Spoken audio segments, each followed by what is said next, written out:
ନକଲି ଇଣ୍ଟେଲିଜେନ୍ସି ଅଧିକାରୀ ପରିଚୟ ଦେଇ ଯୁବକ ଗିରଫ। କେନ୍ଦୁଝର ଜିଲ୍ଲା ଘସିପୁରା ଥାନା ତରିମୂଳ ଗ୍ରାମର ବିଶ୍ୱବନ୍ଧୁ ଓଝା ନକଲି ଇଣ୍ଟେଲିଜେନ୍ସ ଅଧିକାରୀ ପରିଚୟ ଦେଇ ଗିରଫ।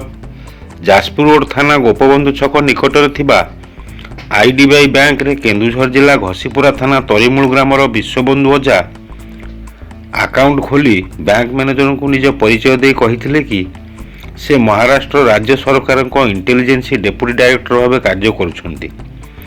ତାଙ୍କ ଆକାଉଣ୍ଟକୁ ଅଧିକ ଟଙ୍କା ଆସିବ, ସେ ଟଙ୍କା ଉଠାଇବାକୁ ଅନୁମତି ଦେବାକୁ ବ୍ୟାଙ୍କ ମ୍ୟାନେଜରଙ୍କୁ ଅନୁରୋଧ କରିଥିଲେ। ଫଳରେ ବିଶ୍ୱବନ୍ଧୁଙ୍କ ଉପରେ ବ୍ୟାଙ୍କ ମ୍ୟାନେଜରଙ୍କର ସନ୍ଦେହ ବଢ଼ିଥିଲା।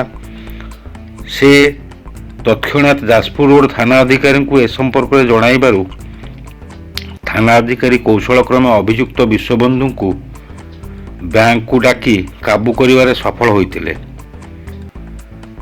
ବିଶ୍ୱବନ୍ଧୁଙ୍କ ନିକଟରୁ ମହାରାଷ୍ଟ୍ର ରାଜ୍ୟ ସରକାରଙ୍କ ନକଲି ପୋଲିସ ପୋଷାକ, ଆଇଡି କାର୍ଡ ଓ 2ଟି ମୋବାଇଲକୁ ଜବତ କରିଥିଲା ଯାଜପୁର ରୋଡ୍ ପୋଲିସ।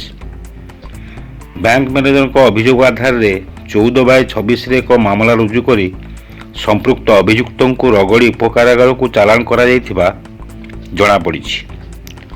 କେନ୍ଦୁଝରରୁ ଅମୂଲ୍ୟ କୁମାର ଜେନାଙ୍କ ରିପୋର୍ଟ, ଖୋଲା ଖବର ଟିଭି।